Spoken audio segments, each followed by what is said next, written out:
ce n'est pas seulement les affaires intérieures mais xëy na sax ci angle boobu lañ koy jëlee muy la question diplomatique bu ñu nee question diplomatique xel dafay dem ci yenn ci nga xamante ne nii laale na y a le passeport diplomatique bi nga xamante nii l'ancien premier ministre wax na ko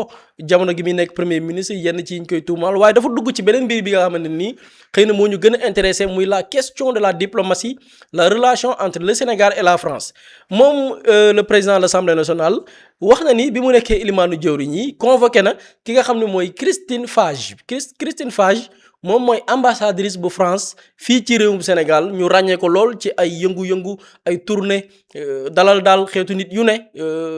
daanaka secteur bu ne mu dugal ca loxoom ñu gis ne soxna sa looloo gën a ndaw nag ci mission yam doon def fii Sénégal dem na bay dem ci këru diine yi sax naan leen nguur gi daf leen bëgg a xañ passeport diplomatique ñëw leen ngeen laaj ñu visa directement ñu may leen ko maanaam France a gën ci yéen donc duñ ci sori dañuy teelu l'intervention du président du parti Pastef dellu si waat ci plateau bi ak les commentaires. dem nañu ba ma gis ni ki fi toogal France ambassadeur France bi da doon wër di dem ci kilifa yu bari naan leen nguur gi bëgg leen jox passeport diplomatique waaye bu ngeen soxlee tukki wax leen ma ko ma gaawal defal leen visa accéléré ma convoqué ko ne ko madame l'ambassadrice ñëwal sama bureau mu ñëw ànd ak collaborateur am ma teg sama conseil diplomatique Bambaloo ne ko Bamba toogal ndaw si ñëw toog ma ne ko soxna si yow ambassadrice nga yemal ci mbirum ambassadrice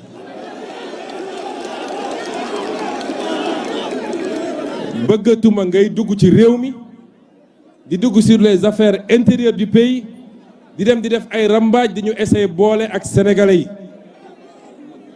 kon da ngay yem ci est-ce que xalaat nga ambassadeur Sénégal bi nekk France am sañ-sañu di dem seeti ay français naan leen France bugg leen jox passeport ñëw leen ma defal leen visa lii lépp jaar na fi kon ma leeral ko.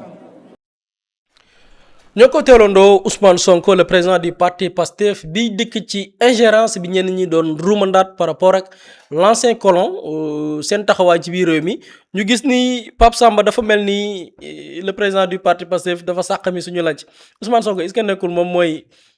les plus grands téléspectateurs de cette émission parce que soxna si muy tudd muy Christine Fage pour rappeler Sénégalais yi ko réere mbir mooy soxna si ngeen di gis muy wër ci écurie de lutte yi moom ngeen di gis muy recevoir les snappeurs les tiktokers moom ngeen di gis muy dalal les influenceurs moom ngeen di gis soxna si muy wër fu ne bi mu tàmbalee tournée mi ñun yaakaar naa fii lañ fi jibal ne la France dafa nekk ci benn soft power France indeetul ay sox di ko dóori askan di leen dóori ndell France jëlatul ay nit yu ñuul comme ñun ñu intégrer l'armée française ñuy xeex ak seeni moroom yeneen nit yu ñuul France dañoo dem ba gis ni la jeunesse africaine bàyyi nañu leen dem nañ ba gis ni am na benn éveil de masse bu am au sein des sociétés africaines France créé li ñu naan soft power dominer les populations africaines jaarale ko ci le sport jaarale ko sur l'industrie cinématographique jaarale ko ci bépp secteur influent boo xamante ni ndaw ñi ñu ngi ciy connecté wu ñu gis ni France boobu noonu kon dem na ba naru dugg ci li nga xamante ni mooy mbiru pas-pas la relation entre ñi nga xam ni ñooy les chefs religieux ak les autorités étatiques ñi ne France ndekete ma ngi ciy dugg te lii Pape Samba bu ñu remonté ci histoire France dafa yàgg téye ci levier yooyu noonu ay jamono ci ginnaaw lan moo nekkoon problème bi avec la France dañoo jël visa bi jafeel ko kilifa diine yi bu ñu bëggee dem faju ji ñoom demuñu fa pour dëkk dañuy dem faju ji wala seeti seeni taalibe am na benn événement bi xam ñu ñibbisi ñu lànk bañal leen ko ay étudiants am de bonnes notes classe seconde ba terminale laaj visa pour préinscription France lànk jafeel visa ba passeport diplomatique nekk benn issue ñu dem ca kilifa diine naan leen nguur ga daf leen bañal passeport diplomatique waaye ñun mën na leen ko may France di activer beneen levier muy li naan l'ère de la colonisation bu bees bi nootaat dëkku africain yi jaarale ko ci ay levier wax naa jeunesse bi wax naa sport bi wax naa cinéma bi tey pas-pas la ñu bëgg a jël ne kilifa diine yi nguur yi fi nekk de arrangé wu leen dañ leen di xeex te bu ngeen fàttali ko même complot boobu noonu la France defoon ak Mamadou Dia dañ ko jaxase ak ay kër France moo doon wër ak ay représentants yi nekk ci réew mi dem naa leen diw moo bëgg a nangu seeni tool parce que France naka la ñu organiser woon l'agriculture dañu ñëw Afrique ne Sénégal jël leen yéen gerte kese ngeen di bay dem Côte d'Ivoire yéen cacao bi kese ngeen di bay jël yeneen dëkk ne yéen lii ngeen di bay dëkk bu nekk France organiser ko selon moom ses besoins ak dëkk bu nekk lan mooy priorité ci wàllum mbay Mamadou Dia bi mu ñëwee moom dafa ne pourquoi France ñun du ñu imposer ne ok yéen Sénégal gerte gi yéen Côte d'Ivoire cacao bi ñun dañuy diversifier li nga xamante ni nii mooy suñuy agriculture nañ koy yeesalee dañuy am une vision sénégalaise motion de censure bi nga xamante ni nii tey Mamadou Dia la mu subiroon ci li nga xamante ni mooy ay complot de la part de Senghor foofu la jógee Mamadou Dia dafa bëggoon une autonomie économique ku ne xam na ni am na ay kër muy ay kilifa diine dañu am ay tool di te soxla wuñ ci alal nag bay dundee kese lañ ci soxla ñu fexe ba ne leen Mamadou Dia dafa bëgg a nangu seen tool yi Mamadou Dia intérêt yi ngeen am daf ko bëgg a faagaagal nii lañ jaxaseeg Mamadou Dia nga gis ne France 1960 ba tey France mi ngi waat ci li nga xamante ni mooy tappale ak manipulation yooyu doon c'est-à-dire lii bu ko Ousmane Sonko waxul woon xëy na bu amul woon cette communication entre lui et les chefs religieux France dina nekk benn seytaane rajim comme ni mu ko waxee sànq ab rambaaj boo xamante ni nii day dugg ci suñuy askan di ñu jaxase di féewale biñ ko fi wax yaakaar naa ñu bari dañ ne on est des complotistes théorie du complot la ñuy def voilà les résultats voilà les leviers yi France di jaar tey pour créer divergence ci suñuy askan te bàyyiwuñ tey jeunesse bi mooy seen cible et ça passe par le sport ça passe par le cinéma ça passe par la musique ça passe par l'influence à travers les réseaux sociaux Pape Samba ban jàngat ngay def par rapport ak cette sortie du président de l'Assemblée nationale wala du président du parti PASTEF. man fi nga waxee ci ñun sax la xam nga ñun dañoo sikk moo tax gars yi ku ci nekk naan noo ñii dañuy complot nangam sangam gis nga quand on parle tout le temps de soft power il faut ñu ramener contexte bi pour que sénégalais comprendre pourquoi on parle de soft power ak lan mooy contraire soft power ak gars yi au plan diplomatique nan la ñuy doxalee soft power dafa am benn savant boo xamante ne c'est un professeur d'université Harvard nekkoon ci administration américaine Joseph Nye moom moo indi concept boobu vers les années 80 qu'est-ce que le soft power ñu ngi nekkoon dans un contexte boo xamante ne dafa ne la domination militaire ne peut plus prospérer sur le plan international maanaam nit ñi bu njëkk ba ni ñu doon def bu dara amee ñu dañuy dem guerre ji mënatul asseoir puissance te loolu on est en train de le vivre actuellement ci guerre États-Unis ak Iran parce que ce hard power là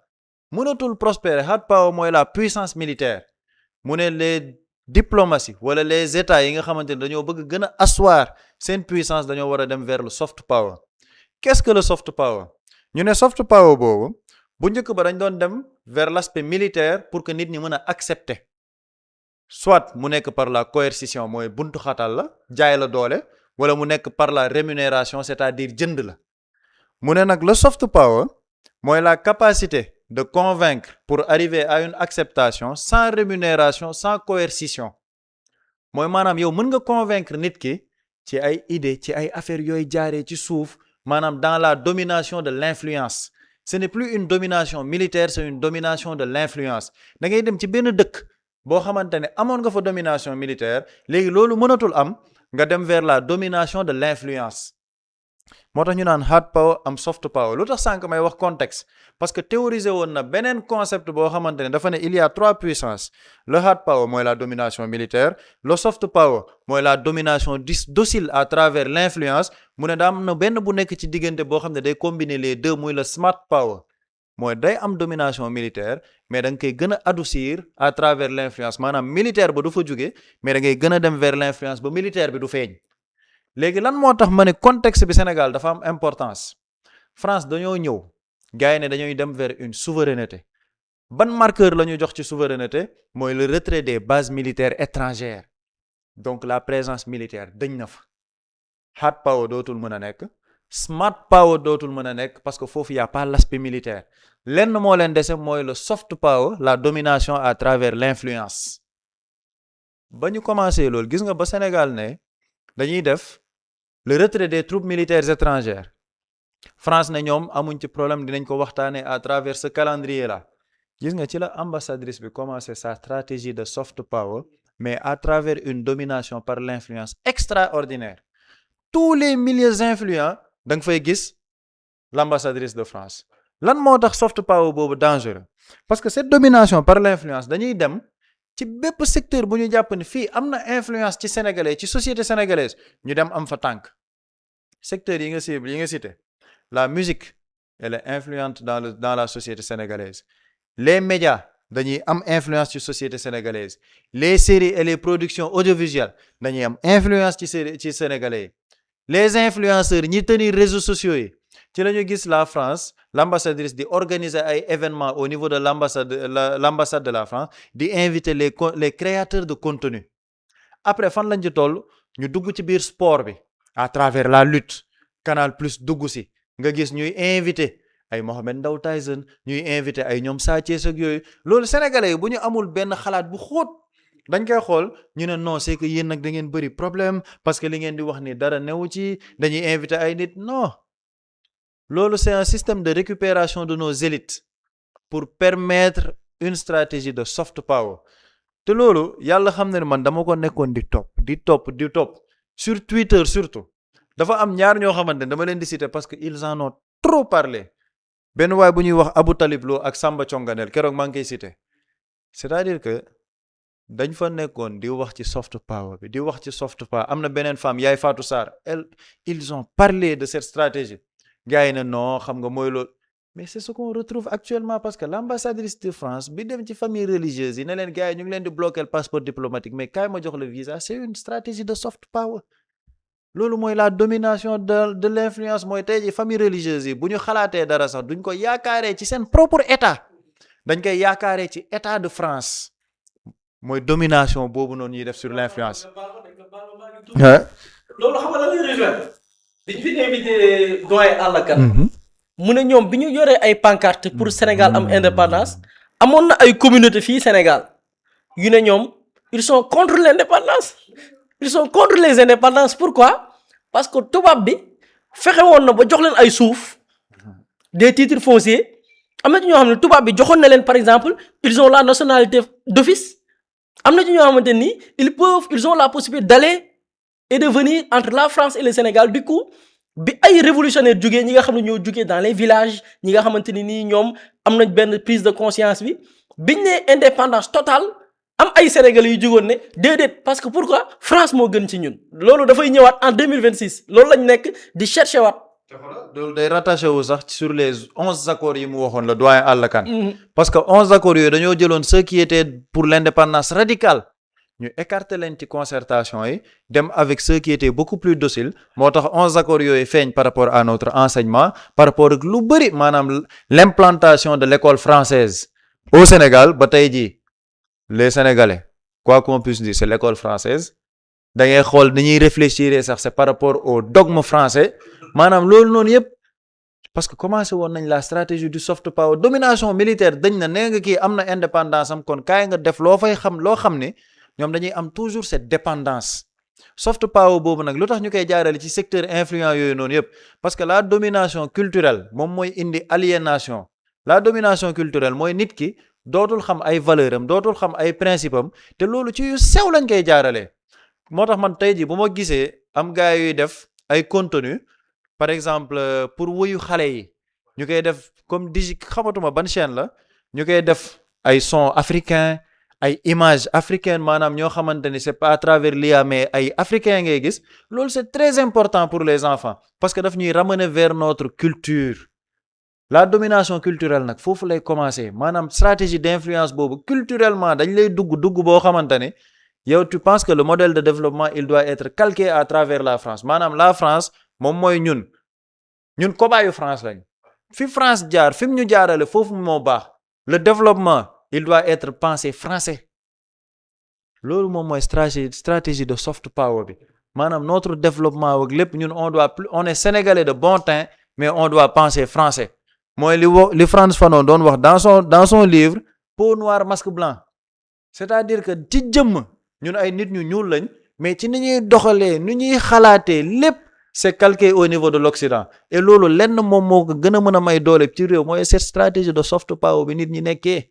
nekk dans ces domaines là yi nga xamante ce sont des domaines d'influence maintenant nag loolu il faut que mu am ay nit yuy génn di ci communiquer di wax ak sénégalais moo tax man tout le temps bu ma lay dégg nga naan culture dafa nekk ministère bu am solo ci gouvernement les gens duñu en fait xamuñ sax luy culture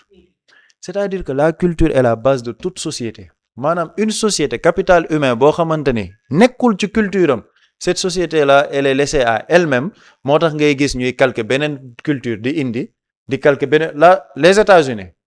nan la ñu asseoir seen domination après les guerres mondiales c'est à travers une domination culturelle dañ lay jaan lu ñuy wax sax dañ naan la le rêve américain parce que les États-Unis c'est un rêve c'est un mythe ci nan lañ ko jaaralee seen industrie musicale seen industrie cinématographique tout est grand aux États-Unis maanaam dañ lay won leen loo xam ne da nga naan ñii ñoo yore doole ji parce que y a cette domination culturelle boo xamante ne jaarale nañ ko fa mais ñun yooyu noonu yëpp si on n'est pas regardant si on n'a pas un état regardant parce que lii le principal problème c'est l'état man de nekkoon naa France xel xalaatul ci àddina l'ambassadeur sénégalais Baye Mokhtar Diop nekk foofu biir Paris ne day dugg par exemple ci patronat français beeg yenn yi naan leen gars yi ñu ngi leen di bañal leen li may xoolal Sénégal ñun dinañ leen ko yombalal bu ko defoon automatiquement il serait convoqué par le gouvernement français xalaatu ko sax mais ñun ñu ne la Sénégal ñun may nañ buntu ñun ambassadeur de France ba muy dugg ci secteur yooyu noonu yëpp di doxal son planning de soft power loolu boo amee c'est parce que l'état est regardant état bu regardant rek moom mooy permettre loolu te moo tax man bu ma gisee gars yi naan on veut un Sénégal prospère juste maanaam slogan yi rafet na mais dafa am lenn lu nekk base bi mooy sa culture na nga ko téye stratégie d'ingérence yi xam nga sax ñu ngi wax fédération ne mën nga contrôler fédération sans pour autant montrer une ingérence mais c'est ce que les autres puissances font dañuy contrôler sa dëkk te duñ ko wane mooy inviter ces personnes influentes ak yooyu ba tey jii la France devient incontournable maanaam dindi nga militaire bi te lan moo tax ñoom duñu dem ci smart power mooy à travers les militaires parce que France xam na ni Sénégal c'est un bastion bu mu warul perdre la France a perdu du terrain dans la sous-région Mali Burkina Faso Guinée feneen ak feneen foo dem France perd na fa terrain donc le Sénégal et la Côte d'Ivoire ñoo leen dese ils doivent travailler intelligemment pour ne pas perdre le Sénégal moo tax ñu dem nekkuñ dans une relation de confrontation moo tax gars yi bu ñu déggee Emmanuel Macron wala yooyu naan non on a discuté pour un partenariat repensé nangam sax ci discours la yam dañ lay wax loolu joxoñ la foofu mais dans les actes ci suuf ñu ngi def loo xamante ne il se positionne pour être incontournable ci secteurs yoo xamante ne ce sont des secteurs importants ci sa société et loolu nag état bu am gis-gis dëgg bu tenir ci souveraineté dëgg moo koy mën a téye fànk ko rappeler à l'ordre l'ambassadrice ne ko lii du sa cër comme ni ko premier ministre Ousmane Sonko ba mu cay nekk li mu ko def loolu c'est un état responsable rappeler ko ne ko lii du sa cër yamal ca fa nga war a yam mais malheureusement nag bu fekkee ni continuer na on laisse notre société grande ouverte pour cette stratégie de soft power et loolu impact bi ñu koy gis fii ak ay 5 ans 10 ans lay nekk et loolu je pense que état moo ci war a jël wàllam. état moo ci war a jël wàllam da nga tudd ñaari secteurs yu am solo muy le sport. et la culture. et malheureusement on dit malheureusement ñoom li ñu nekk di def yëpp ci secteurs yooyu lañ ko war a la ñu nekk di ko jaarale. le sport à travers le football la lutte la culture jaarale ko ci le monde cinématographique ñun duñu tàyyi ci di ko répéter un groupe français waa Bolloré yi xam ne ku gëstu cette histoire xam njombe yi ñuy def ci ay dëkk Afrique surtout ñëw nañ fi nekk actionnaire ci un groupe loolu en Chine xel xalaatu ko xalaatul dem waa France dem Chine naan dañu fay jënd maison de pro parce que les Chinois ils ont investi pour que le monde cinématographique ñu mën di ko produire seen bopp di créer du contenu di def de l'influence ba tey Chine tey sur le marché mondial di titiller wala même romb les États-Unis malheureusement tey secteur yooyu quand on voit tey man li ma gis mooy moom laa doon wax comme li Mamadou Dia waxoon on était bien parti parce que tey même sa vis-à-vis par rapport ak doxandeem bi ñëw dëkk bi jël ay nekk ci ay mbir yoo xamante nii sax du rôlam muy tey cette ambassadrice tey actuellement qui va l'arrêter c'est ça la question Ousmane Sonko la moo ko fi woowoon xam nga mi ngi fi nekk di tamambaalu ci dëkk bi lu ne mu lijjanti ko kenn lijjantiw ko Ousmane Sonko moo ko woo remettre ko à sa place Ousmane Sonko dem na moo tax après damay ànd ak ci ñuy wax naan dàqu Ousmane Sonko bi tudd gi mu tudd caisse noire ci gën a ndaw tudd gi mu tudd yeneen ak yeneen a ci gën a ndaw ay enjeu la woon parce que mais Christine Fage jour bi ko Ousmane Sonko convoqué wax ko ay jatti dëggam elle a écrit un rapport elle écrit un rapport automatiquement Élysée da koy jot moo tax dàqu Ousmane Sonko mais quels sont les facteurs ñoo entré en jeu lobby intérieur lobby extérieur ñoo entré en jeu pour que cette personne là ñu jëlee ko à la tête de la primature c'est tout un système intérieur extérieur tey dem na femme bi kan moo koy remettre à l'ordre man xaw ma ban tur laa ko war a tuddee ban tur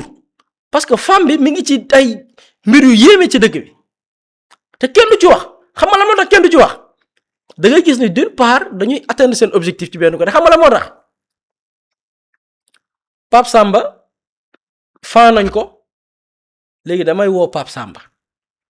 léegi ñi ko fan dinañ ko wutal lay doo seetlu ba ci ñi ñuy jéem a xëcc des personnes influentes tey boo toogoon tey Pape Samba di ko wax ay fansam ñooy jóg non yéen da ngeen a compliqué da ngeen a soxor vous êtes dans les détails da ngeen a compliqué xam nga lan moo tax aspect fanatisme boobu noonu la ñuy téye léegi jëlal lutteur boobu noonu yow wala footballeur bi wala sax journaliste bi parce que xeebuñ yeewuñ ñu ngi ci secteur yëpp li tax ma naan ñun est-ce que yeewu nañ est-ce que bu ma nee yeewu nañ mooy suñuy autorité est-ce que xam nañ lan mooy ñëw ñu ngi partout sport bi cinéma bi digital bi ils sont partout léegi lenn li ñuy réussir mooy yow tey boo jugoon di ci joxeñ baaraam dañ naan nit ñi affaire fans club la ñuy jiital parfois da ngay gis ba ci koo xam ne jàng na de am na certain niveau de moom mbiru fans club moo koy sonal comme tey yow ni ngay toogee ne man El Hadj Diouf boo nekkoon sama footballeur mais su ma waree wax dëgg dama koy parce que am nga capacité de discernement am na ñoo xam ne amuñu cette capacité de discernement entre fans club ak li nga xam ne c'est des enjeux nationaux c'est l'avenir de notre pays malheureusement nag France loolu lay xaw a réussir un peu même tey jii ak li ñu ci wax nii kenn moo koy jël partager ko mais benn fans club mooy ñëw teg ci leneen parce que fans club la donc da ngay gis ne France ci benn côté loolu la réussir d'où le choix même de ces personnes dites influentes parce qu'ils ont des fan club yi nga xam ni fu ñu topp rek ñu toppaale ca décision bu ñu jël ñu ne et puis am na ci ñenn ñoo xam ni tamit dañuy développer benn complexe bi tey am na ci ñoo xam ni man par exemple je m'en fiche que m'en fous carrément de ambassade France recevoir mais am na ci ñoo xamante nii mais saa yi dafa ngande ci ñoom dafa rëy ci ñoom c'est quelque chose quoi nga gis ne tey dafa am loo xam ne ay njeexital la ci li nga xam ne mooy wàllu colonisation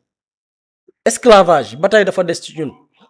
et il va falloir nag décoloniser et je pense que tey décolonisation boobu noonu ça passe par ñu am des leaders yi nga xamante ni am nañ le verbe am nañ poigne bi mais aussi ñeme nañ jàkkaarloog leur vis-à-vis ne leen stop tey cette dame là est-ce que tey am na ko ko naan stop damay laaj dame bi tey gëm naa ni jour bi ñu dàqee Ousmane Sonko nit ñenn ñi organiser woon soirée pecc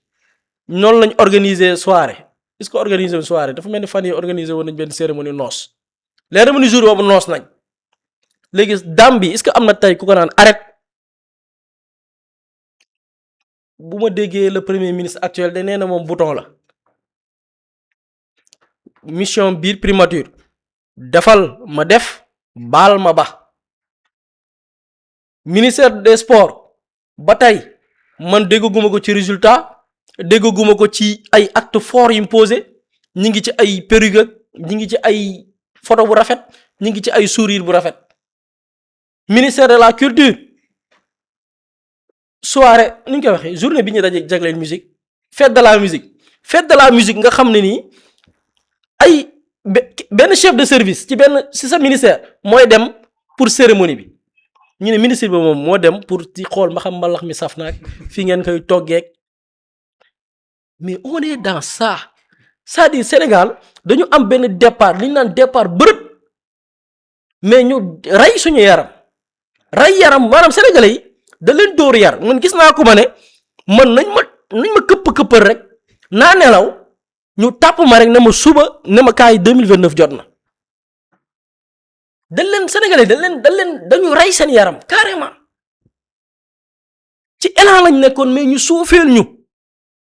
et malheureusement on est mal barré bu dee nga am looy tontu ci kii. je pense que en fait constat bi loolu parce que malheureusement. fekk ba nga naan est-ce que dina am ku ko wax dara. femme bi dama la doon wax yow département bi ñuy wax culture moom ma ngay dem di wër di xool ndax soo gars yi soxlawuñu ay acoustique matériel acoustique ndax lii saf fa la ngay toggee ndax mbalax bi foofu la c'est-à-dire que ñi ñuy dénk malheureusement ces départements stratégiques ci loolu lañ ne loolu lañ tal. li ma wax sànq le président de la république bi nga xamante ne yii nii yëpp mu nekk des enjeux super importants super important le président moom lan la tal lan moo tax yow Amadou Ba nga génnee ci groupe WhatsApp bu Pastef Fifi Diakhaté c'est-à-dire que ñun Sénégal loolu la ñuy dund mooy li ngay wax en fait sénégalais dañoo jël une douche froide c'est-à-dire que 2024 il y avait un élan boo xamante ni c'était un élan de changement un élan de rupture totale ak li fi doon xew mais malheureusement au bout de 2 ans dañoo dellu si waat sénégalais yi ca la ñu doon xeex yépp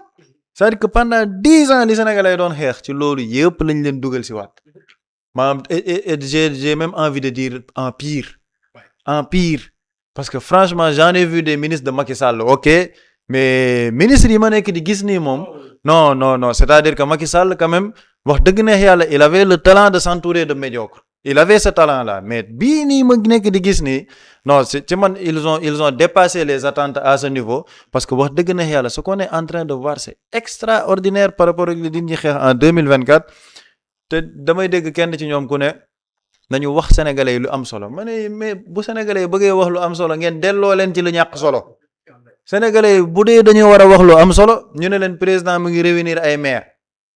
président mu ngi réunir ay DG nan leen lan moo tax ngeen di génnee niw diw ci groupe WhatsApp bi sénégalais saa yi ñu bëggee wax ci lu am solo ci loolu lañ leen di yóbbu donc si vraiment ceux qui nous gouvernent ñoom noonu la ñu bëgg intéresser sénégalais yi loolu mooy débat yi mais ce pays là c'est man daal li ma jàpp Sénégal ne ñëpp ñaanalante ki nekk ku nekk ca la nga war a ne et puis continuer ce combat nag pour le changement parce que man bokkuma ak ñi nga xamante ne dañ naan non lii non y a une génération qui a amorcé le changement et changement boobu day continuer day am ala ëq day am ce changement ne peut pas être arrêté par la volonté d'une personne ou d'un groupe c'est pas possible loolu mënul nekk te loolu boo nekkee di xool mbir mi ni muy demee nii da ngay xam ne gars yi sonn nañ trop parce que xamuñ fu ñuy teg seen tànk donc il faut que les gens continuent ce combat pour le changement là fu ñu ko war a defee mooy par rapport aux idées di waxtaanee ci programme yi di waxtaanee sujet yu am solo yi homme politique bu ñëw def offre ngeen def débat contradictoire xool lan moo ciy njëriñu réew mi heure bu vote jotee gars yi sañ sa bar jekk parfum wu dem ci vote ci urne ba vote li ñuy vote après sénégalais tànn ka leen neex après ñu amorcé waat suñu combat parce que loolu moom mooy véritablement li am solo maintenant nag ce qu'on est en train de vivre après on va continuer chaque jour de décortiquer lu gars yi manipuler ñu génnee waat ko ne leen fii du loolu lii moom moo ci intérêt Sénégal après comme ça ñëpp am ci benn niveau de compréhension bi. macha allah ñëpp mën ci am niveau de compréhension bi Pape Samba borom front yi borom xel mu sell